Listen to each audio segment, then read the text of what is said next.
looks like we're going to hold steady where we are for the moment. So I will begin welcoming. So thank you all for joining us today for the third installment on our Mechanics of Marketing series, creating an effective roadmap for AEC market research and analysis. This webinar is being recorded and it will be available to watch on YouTube, SMTS Connecticut's YouTube channel. We have a whole playlist of all of our webinars. So if you have a down day, you could binge watch some SMTS content if you decided that was something you wanted to do. I want to give a big shout out to BVH Integrated Services. They are our webinar sponsor. Thank you, thank you. Thanks, Maria.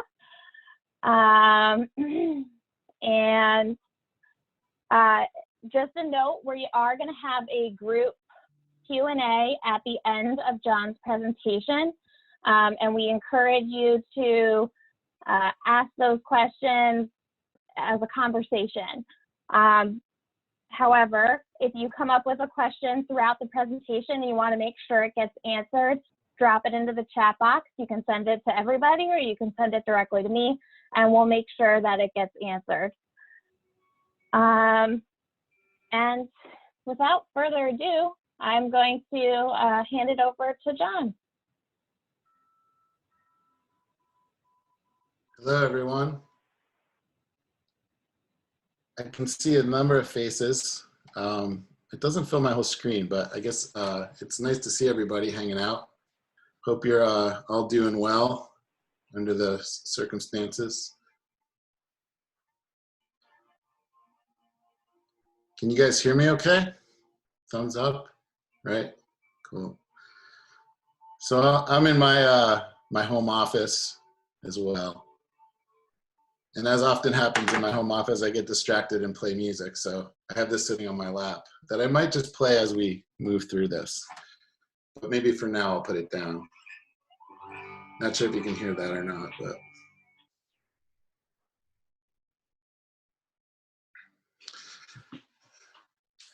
This is geared at kids too.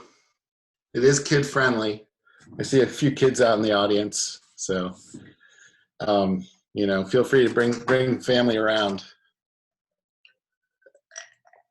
I guess we'll get this underway.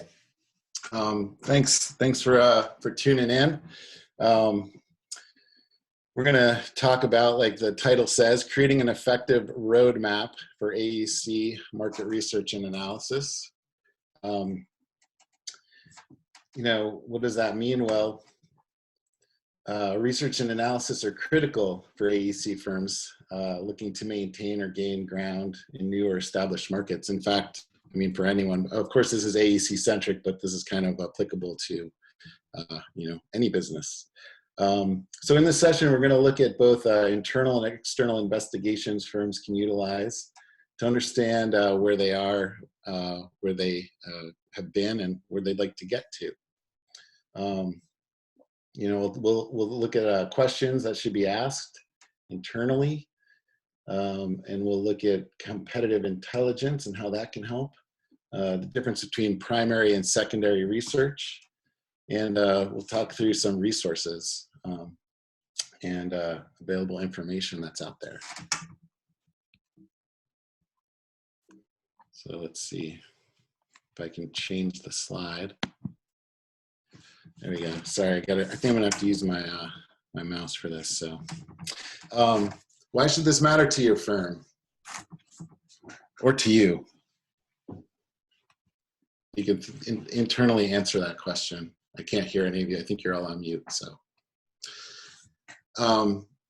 we're kind of thinking about this again. We're on the road, right? So we have directions and we're heading someplace. So, you know, this will help with assessing your strengths, firm strengths, and, you know, what you bring to the table for your clients, what you're doing well, maybe what you're not doing so well, things to take a look at from that standpoint.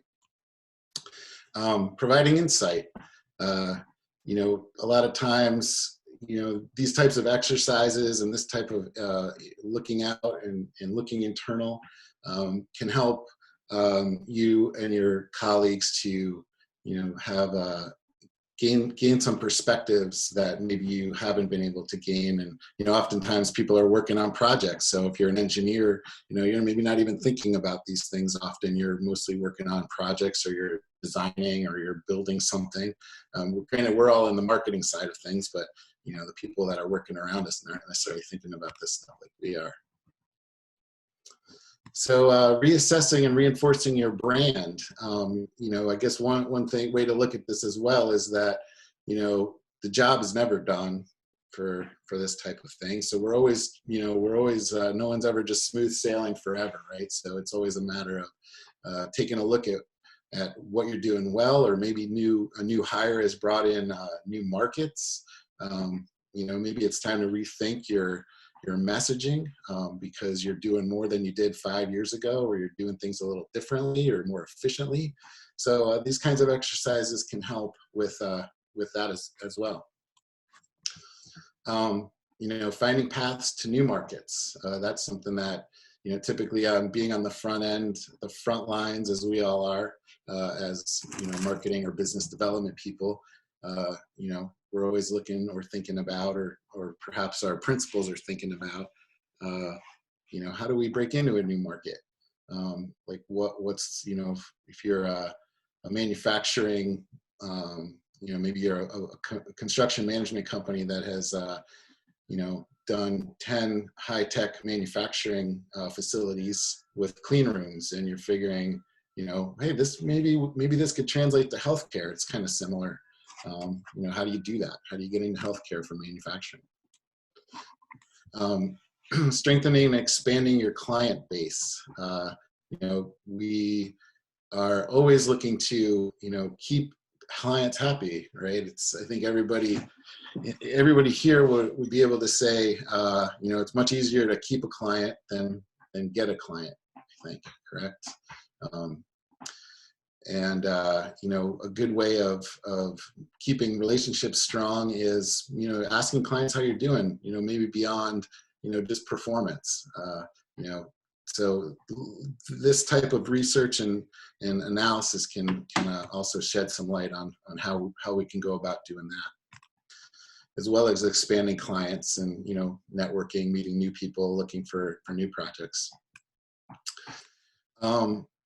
It can help shed light too on opportunities within major disruptions. I'm trying to just think if there's any major disruptions going on, that, we might be thinking differently about things. Oh yeah, there is, maybe the pandemic, right? I put up parentheses around that just to remind myself. But yeah, so, we're all working from homes, making technology work. But at the same time, where are things going to be a year from now? How markets might change, how work might change. Can we be helping our clients through those transitions, or, playing up some expertise, or being out, maybe there are people out in the field already who are dealing with, having to work around the challenges at hand and are doing really well. And, there may be opportunities to talk about that, or to look out to the future for, new markets and new clients, and strengthening existing relationships and all of that. And then, as you see, the photo changed, and there's a chicken crossing the road now on our road trip.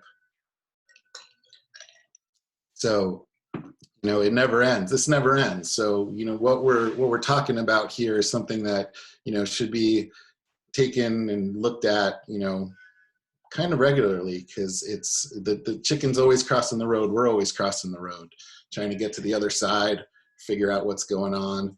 And this is just something good to keep in mind. So these are a couple of reasons why it's important for all of us to be thinking about all this stuff.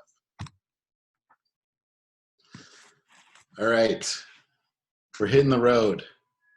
I hope you guys like VW buses, because I got enough seats. We're gonna take this journey together. just thinking about, nice days. It's spring here actually in the Northeast. I think most people here are probably sitting in here in Connecticut, and wow, what a beautiful day. Nice day for a road trip. So put on your safety belts. Here we go. But before we leave, you might be wondering, who am I, and who am I to inform you about this subject? Who is this guy? He's playing music in his office, chatting. He's on my screen, but what does he know about this subject? Well, I've learned a lot actually pulling it together. So even though I might not have known too much about it beforehand, now that I've had to actually put it into a presentation, I have it down. So I'll just introduce myself. John Schlesinger, here in Branford, Connecticut, sitting at home, seeing some familiar faces. Hey, David Brunel, Kathy, Maria.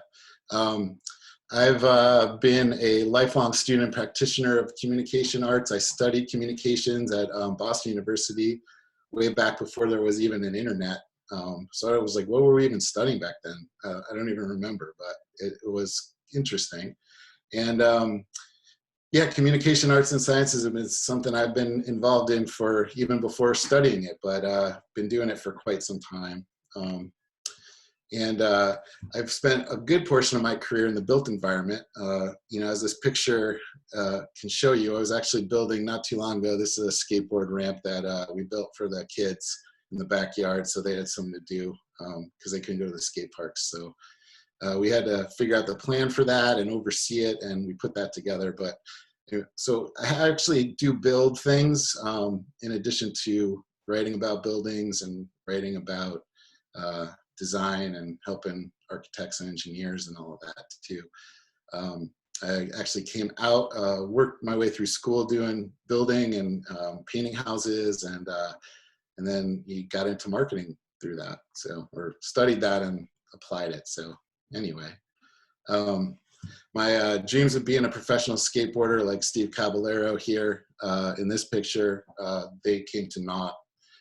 But I have been working in the AEC industry since 2006 here in Connecticut. I know many of you through the work that I have done working with architects and construction managers and engineers. And in 2018, pulled together with a couple of people who I've had contact with and done projects with over the years. Just found a great group of people to connect with and decided to start our own communications company called Formation Communications. Excuse me, we are a strategy planning firm, design and messaging. We do technology and web development, public relations, video storytelling, and kind of bring all of these things together under one roof with a couple of really talented people that I'm fortunate to be able to work with. Sorry, I'm like down to just the ice cubes, so sorry about that. Where was I? So yes, so Formation Communications. This presentation actually has been really helpful, just because this is we work a lot with clients, and typically whether it's doing identity or an article, or maybe big picture market plans, or looking at organizations, all of that, everything is really based upon what we're kind of talking about today. We really don't, I think in general, all of us are, trying to put ourselves on the right road, using that roadmap. And this really is the foundation for everything that kind of comes on top of it, So we're currently working with architects, engineers, and contractors, as well as companies in other industries. We're working coast to coast right now, which is kind of cool, in various marketing and communication support capacities. So a little bit about me and Formation. But onward we go. We're now in a European van, and the only reason I know that is because the license plate doesn't look like we're in the United States anymore. So I don't know, maybe we're like in the we're heading to the Alps or something in Italy, or maybe we're on a French country road heading into, the Alps there. But nice to think about. And it's a nice looking van. Sorry, I forgot the snacks, but you could probably have snacks at your house. So what are the research questions you should be asking, when it comes down to it? Here we go. We're on the road. We're working through the presentation, and we're at this big question. Maybe we'll talk about it once I flip the slide. Well, no, we haven't hit road trouble yet, but this is the first questions we really want to look at are the internal questions. So, again, you might see that there's an analogy with this presentation to road trips and VW buses and whatnot, but we're looking internally before we look externally. So we're opening up the hood.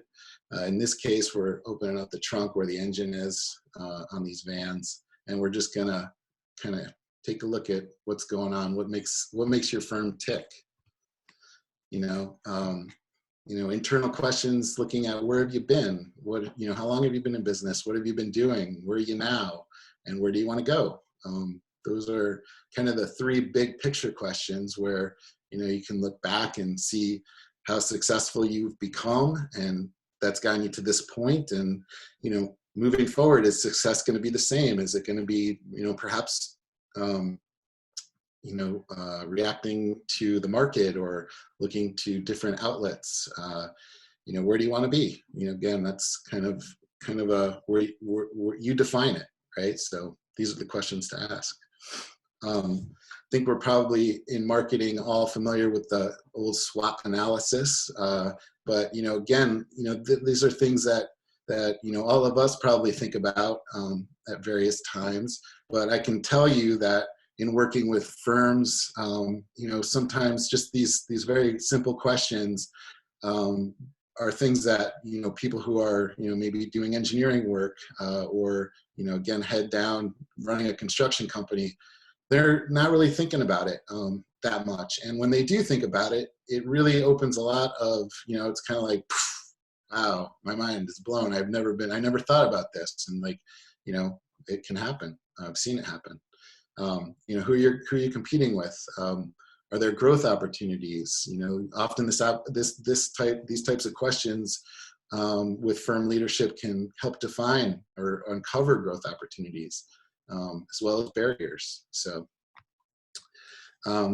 what does success look like, feel like 1, 3, 5 years from now?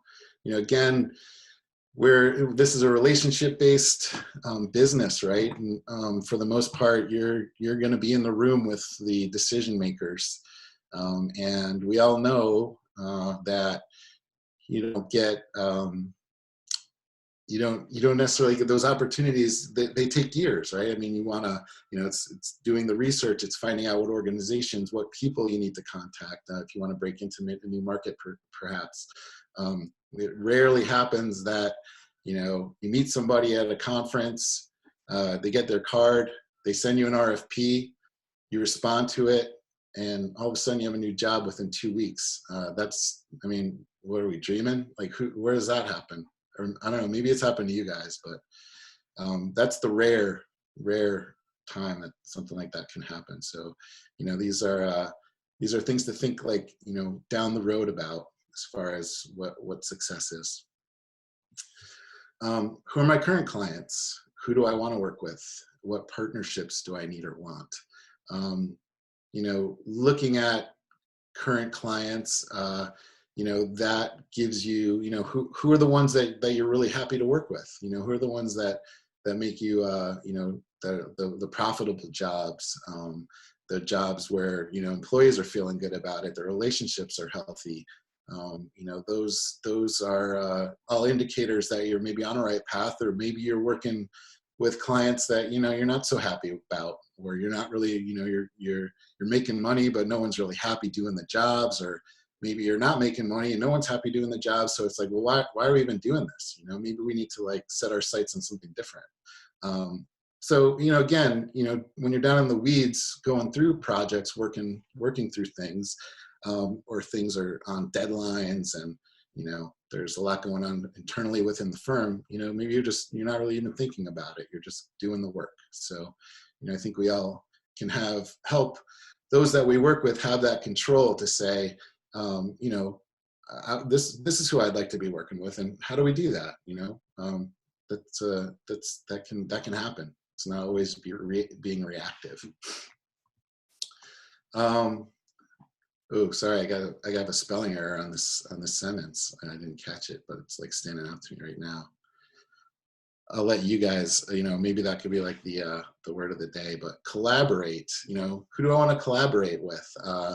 You know, that too. Just like your clients, your partners are, you know, the people that, you know, that we're all working with other firms getting jobs done. No one's out there doing this all on their own. It's architect working with engineers, engineers working with contractors, contractors working with subs. You know, we're all interconnected in that way. So, you know, you can kind of look at maybe like who are the companies that you're really successful with? Who are the companies that you could tell a good story with and continue to get more projects based on work that you've done? Or, you know, maybe there's, you know, you've heard through the grapevine about some great site civil construction company that could be, you know, you've never worked with them, but, you know, maybe it'd be good to talk to them. Maybe they're the ones who can bring in the job on time, on budget, on schedule better than anybody else, and do it with super high quality. So those types of things too are, you know, can help lead to those relationships that can, you know, yield new work and open up new markets. And of course, memberships and associations. You know, we're all here with SMPS as a membership, with our memberships and our associations with that organization. You know, maybe your firm is involved in some, maybe they're not, maybe there are ones to be considering that, you know, again, just, you know, can open up new doors and establish new relationships for you. So these are the internal questions. From there, we move into external market research. This is the looking outward portion of the program.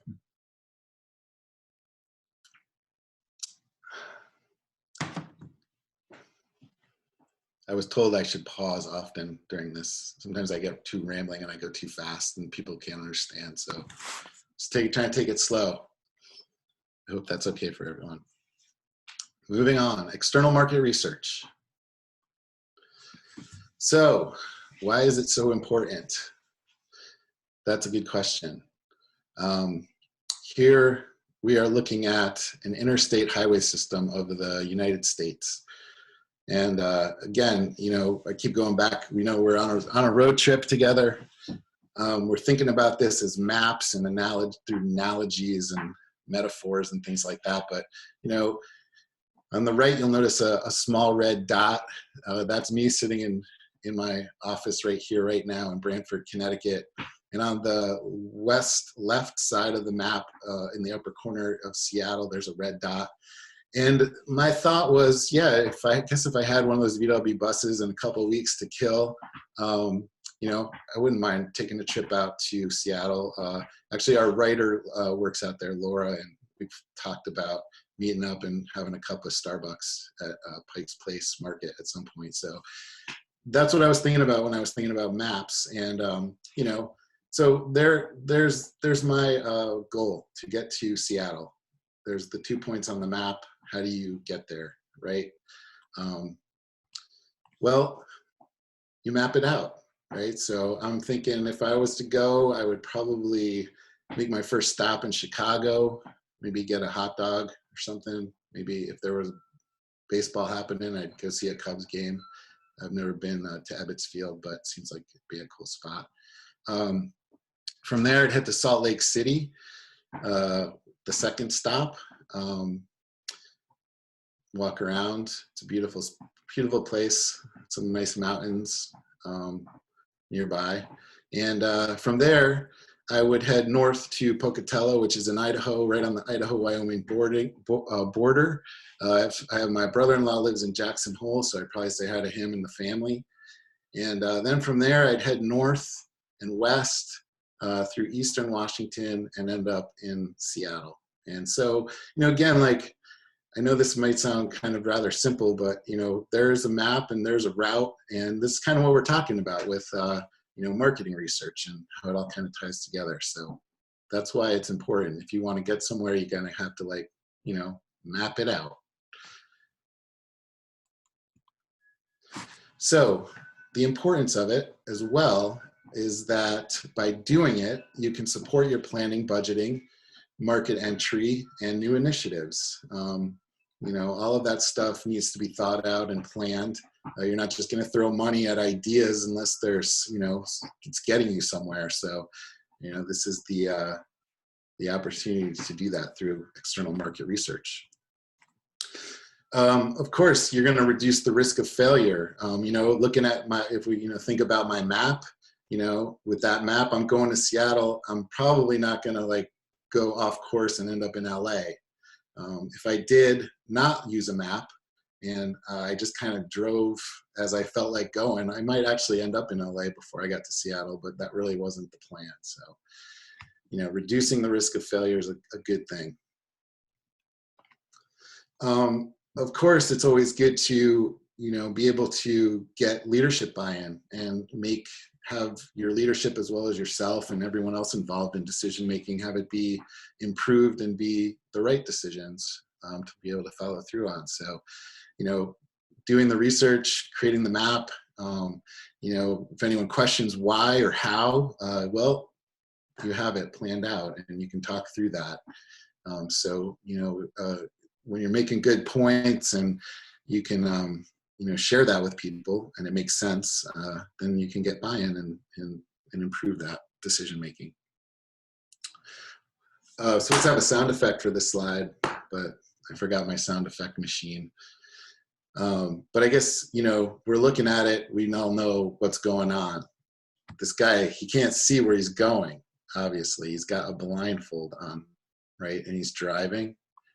So that's kind of what we're getting at, is that without research, we're driving blindfolded, and we don't want that. We don't want to crash into walls. We want to make it out of the driveway, down the street, onto the highway, and move in towards where we want to go.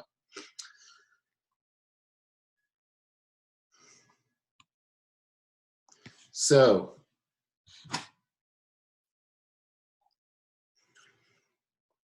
what kind of research are we going to do? That's what we're going to talk about next. Again, this is external market research that we're talking about.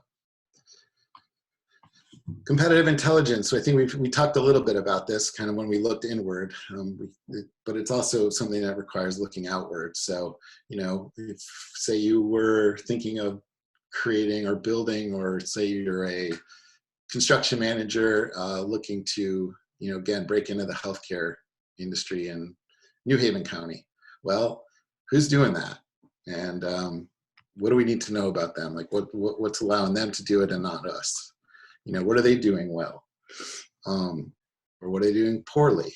Where can we capitalize on maybe, their mistakes? Maybe we can do things just as well, if not better, faster, cheaper. Those are all things that you want to be looking at. Knowing the competition is going to help you figure out, how to angle your story and, play up your strengths.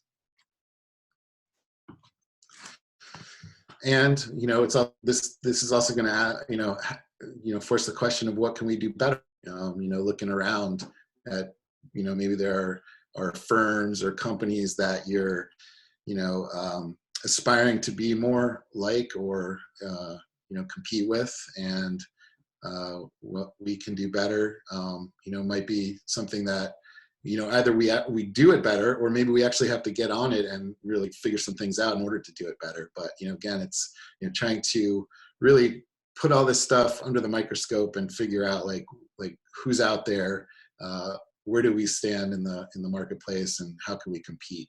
And then once we figure that out, how do we make a compelling story so we can get our foot in the door? But that's a whole other presentation that, that might be down the line, we'll get into that. But so, primary and secondary market research, what's the difference? I'm sure you're all talking at your computers telling me, I just can't hear you.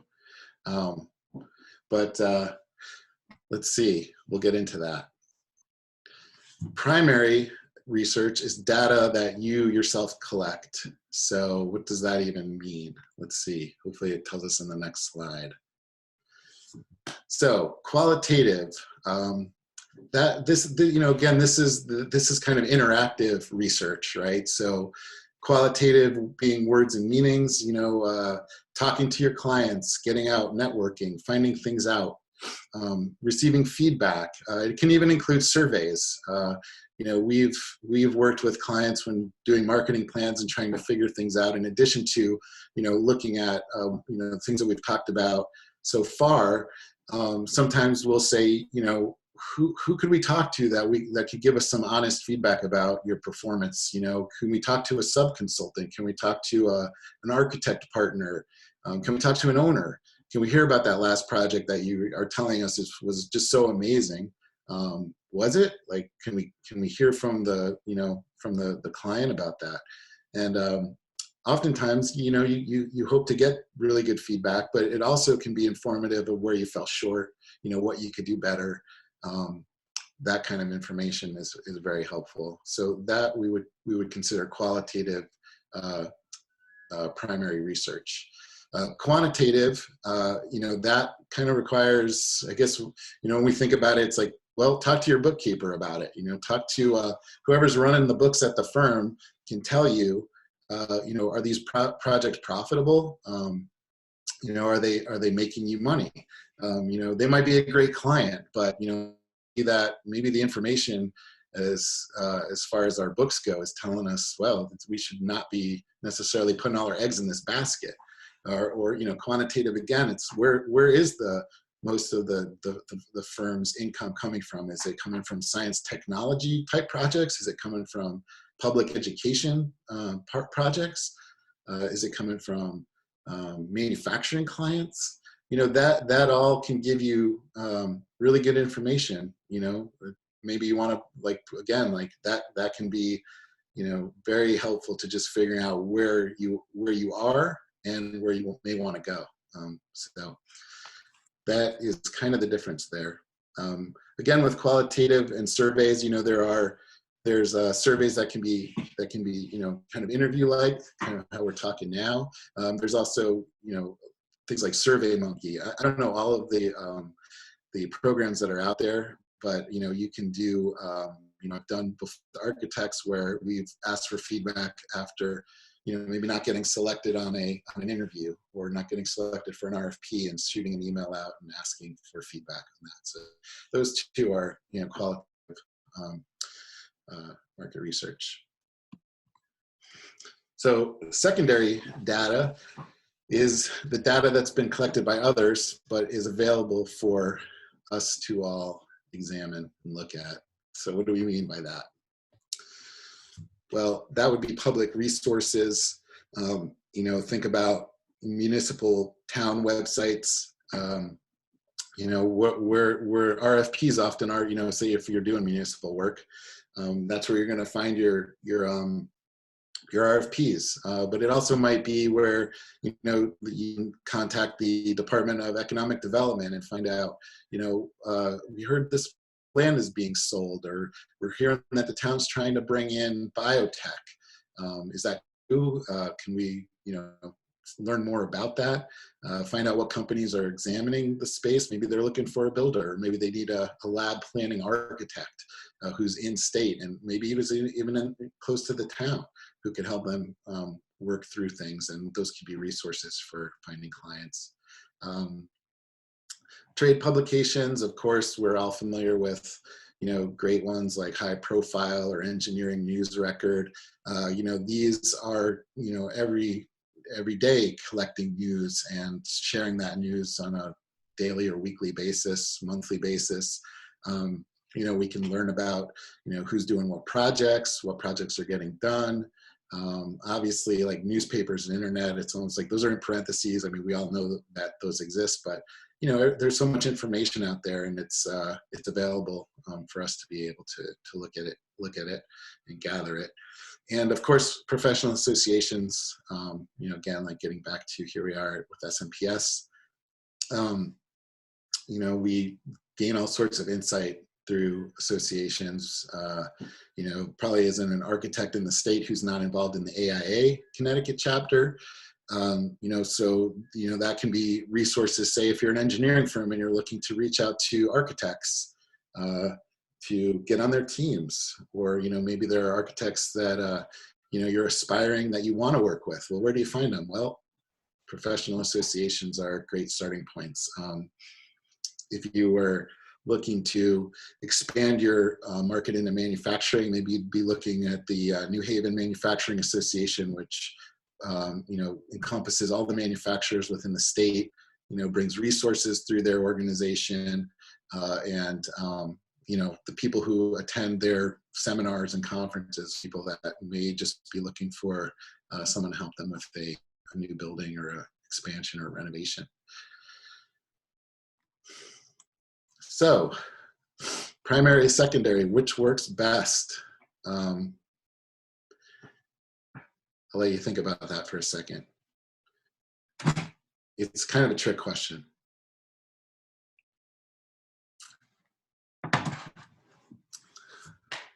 So, combining both is actually the best way to get top level view and ground level understanding. So again, we go back to our road trip where we're nearing our destination.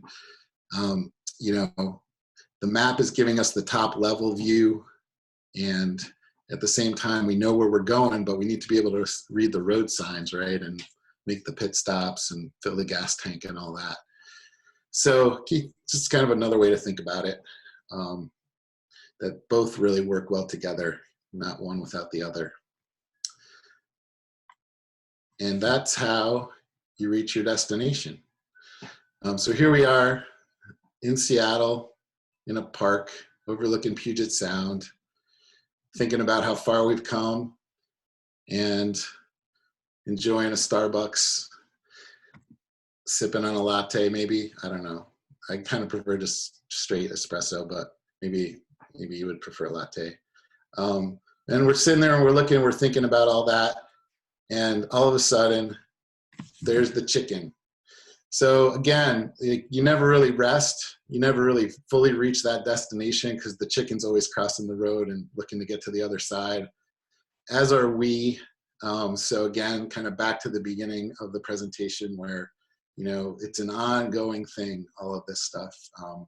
But I realized we kind of took some top level views. We dug down a little bit, but hopefully, you know, this all provided, you know, just some reinforcement and some insight for everyone. And I'd be glad to answer any questions or even better, just discuss, because for me, it's always good to get insight from everyone else. So thanks for listening to me, and thanks for tuning in for this. Thanks, John. We do have some questions that came in. If you want to stop sharing your screen, then we can get the gallery view going. And if people have other questions, we can make it more of a conversation. Yeah, absolutely. Absolutely. Just one other, I guess, thing is that, you know, I'll condense this down just while I have everybody listening. I'll condense this down and put it up. I'll upload it to a link somewhere where if anyone's interested, I did get a list of who's here, so I can be in touch and would be glad to share this information with you, as well as, you know, hopefully be in touch. You know, I mentioned that, you know, formation, we've been kind of working under the radar out of our home offices. We're hoping in the next couple months to maybe be in an office. We were supposed to be in an office by April, but love to be able to just share news with you all regarding that as well in the coming months. So again, thanks a lot for listening, and I'll stop sharing my screen. So one of the questions that came in was, besides online surveys, what types of surveys do you see being used most often these days? Well, I would love to hear if anyone's using surveys. You know, other than online, you know, I mostly, like I was saying, the most effective surveys that I've been involved in have involved, you know, Q&A interviews, you know, where we sit with clients and we talk to them and hear their stories and develop, you know, kind of live surveys, I guess, where we can just ask questions. You know, I haven't really been involved with any that are like statistical or require like numbers type things. And they tend to mostly be, you know, yes or no type questions. Again, and I've used SurveyMonkey, but I'm not really an expert on surveying. So that's about all I can say. I don't know if anyone else has any insight on that. So I know we have been discussing at CIL, we've been talking about, should we start using the Net Promoter Score as a way to measure client satisfaction? But we haven't implemented anything yet, but we've been thinking about it. Mm-hmm. So I'm curious if anybody else is using Net Promoter Score, or if you even know what I'm talking about when I say that. So I'm not an expert in it, but the idea is that, you know, when you go to like a small business and you buy a coffee with like you pay using like a square, they have those squares that you pay with. And after that transaction, usually there's like a happy face or a sad face, and you can click one or the other. So that is often tied to a survey on the back end that is called the Net Promoter Score.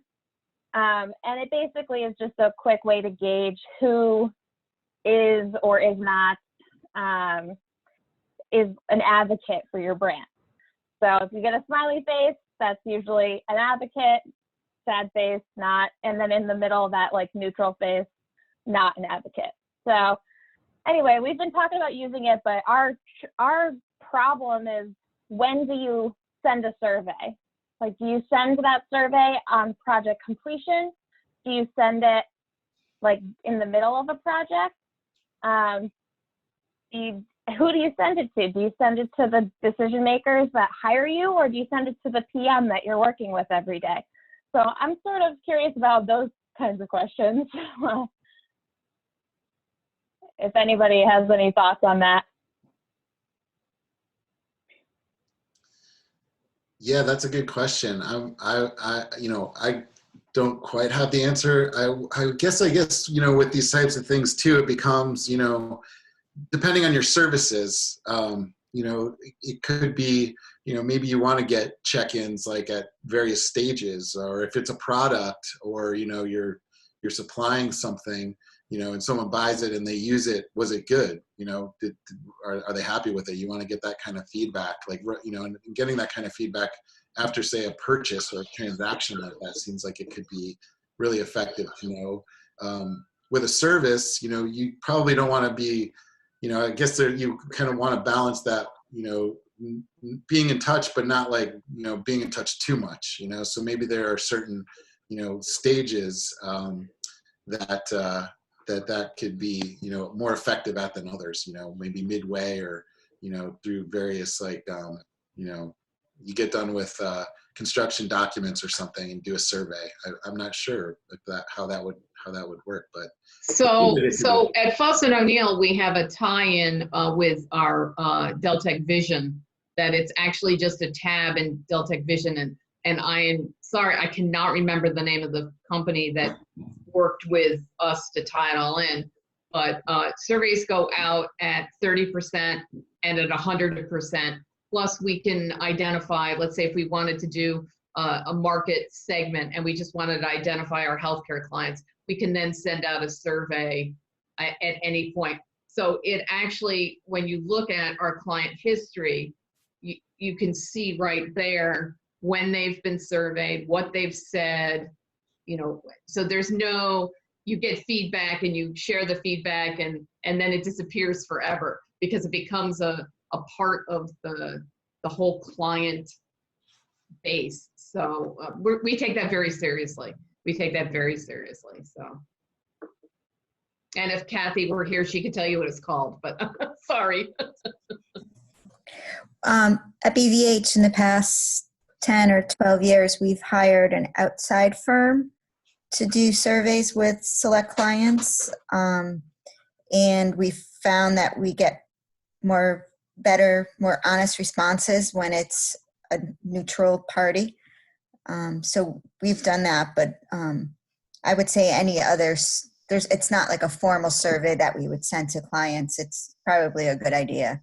But we've been taking the route of, every few years to just have some frank conversations via a third party to get some really good feedback. I have a question about that, Maria. Sure. Am I muted? I'm not muted, or you can hear me okay? I can hear you. Yeah, so when you develop those questions, are those, the intermediary company, do you sit with them and is it more of almost like a Q&A, or is it, an actual survey that gets developed and then sent electronically to clients? I think it's more of a Q&A. They might, they get a heads up that these are the questions. So, or maybe some of the questions, I don't remember the particular format, but it's more of a phone conversation, so that someone calls, they have an understanding of who this person is ahead of time. And so it's not cold call. Right. And then they, so typically that way we've seen, it's hard for, I think, a client, especially if there is something negative that had happened, to say that, to someone that, about their colleague, to someone at BVH, maybe they had an issue with somebody, can't say it doesn't happen. Right. And I think you get more honest feedback that way. Yeah, I would agree. I think having an intermediary is really helpful with that kind of feedback, because they're, they can kind of vent a little beyond. Because you're really doing the survey to get that feedback so you can improve your process and improve any internal communications that, need to be fixed. So,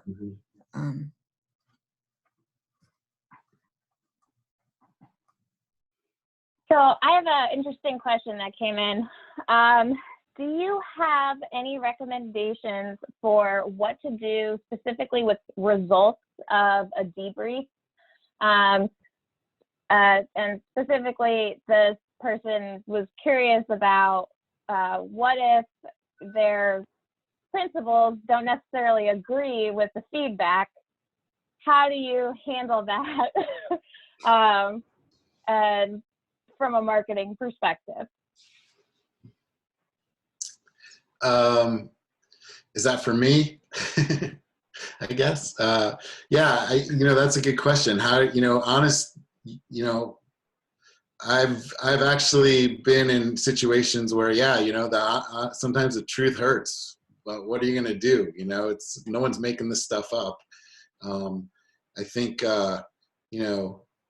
you got to sometimes kind of look this stuff in the face, and sometimes it can actually be an issue of, if it was maybe like, feedback from a potential client, maybe where you were submitting an RFP or you had a bad interview, there might be issues there that are they just don't want to let you in the door, and maybe it's time to think about moving onward or outward. At the same time, if it's an existing relationship and there's feedback like that, if it's a client that's important to your firm, I think that, hearing that is going to help to perhaps right the ship before, things get really out of hand.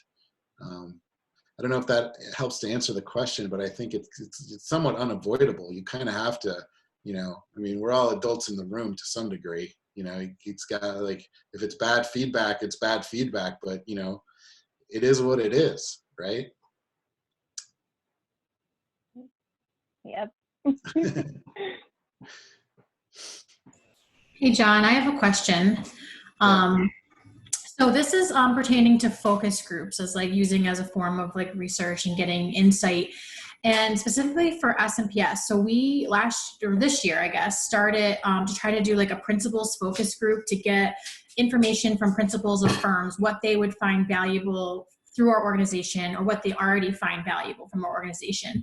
And we want to keep going with that. And obviously we want to refine that. But my question is like, I don't know if you have like a good solution for taking this feedback and taking this information that you're getting person to person and then somehow putting it in like an organized fashion that you can then refer back to, and years down the line, other people who weren't at that focus group could interpret and understand.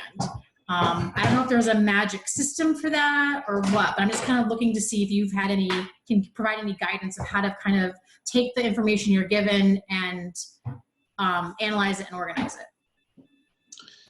Yeah, well, it sounds like, although I hate to say it, it sounds like a job for Excel, but I don't know of any like particular programs necessarily, but I could see where, you know, I guess if these are questions that like, or surveys that are going out, and if, I don't know if they're yes or no necessarily, or they're, you know, giving you a certain amount of like narrative type feedback.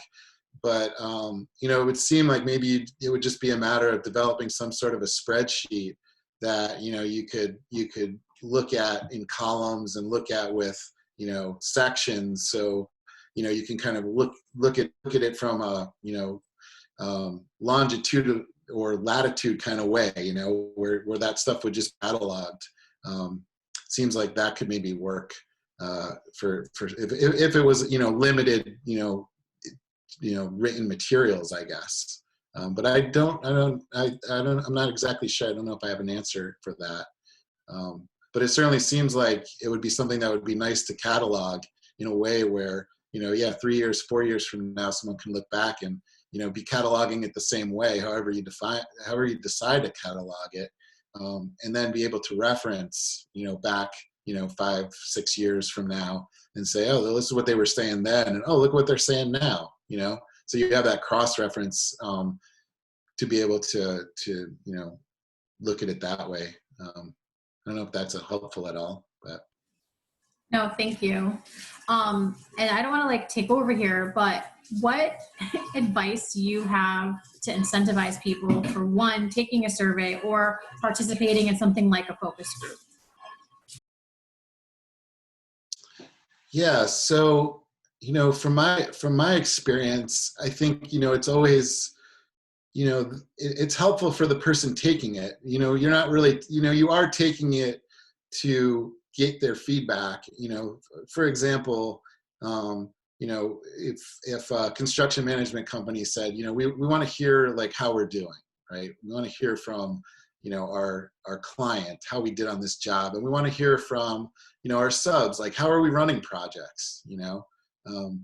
To me, like that, when you're asking that of a client or, you know, a collaborator in a project, again, as an example, you know, I think that, you know, you're asking them so that you can improve you know, the situation overall. You know, you're not looking to hear necessarily that we're just doing great.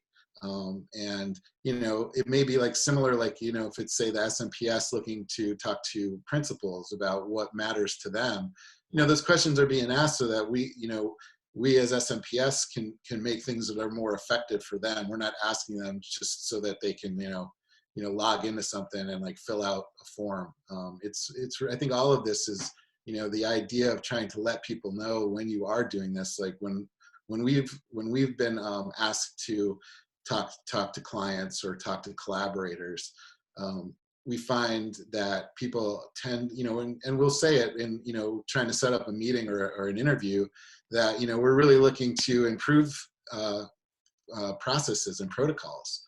And, you know, that's going to be helpful for them.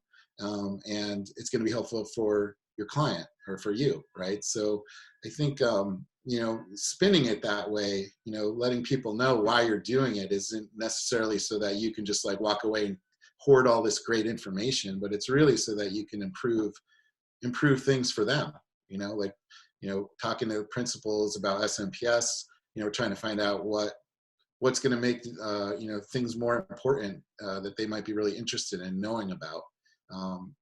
Why wouldn't that be helpful for them? You know, we need to hear from you in order to cater to you, kind of, in a way. So. Thank you. Yeah. So it looks like we have time for one more question. If there's any last questions that we have, now's the time.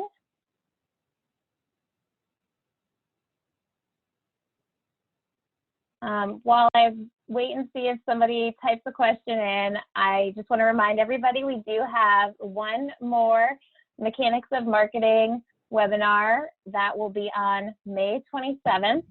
It is free to members and non-members. And the topic of that presentation is brochures in the age of web. And it's going to talk a lot about digital versus print and that kind of stuff. All good, fun, good stuff. I encourage you to sign up for that. Again, that's on May 27th. You can sign up at smpsct.org. And I'm not seeing any other questions, so I think we'll end there. Thank you, John. Thank you, guys. Appreciate you all seeing all of you and seeing new faces and familiar faces. I hope everyone's doing well. Look forward to like really seeing people in person at some point soon, hopefully. Yes. But yeah, thanks for having me. Thanks for asking, and it was a pleasure, and I feel privileged and honored to be talking to all of you. So thank you very much. Thank you. See you all when we see you. All right, see ya. Thanks. Bye.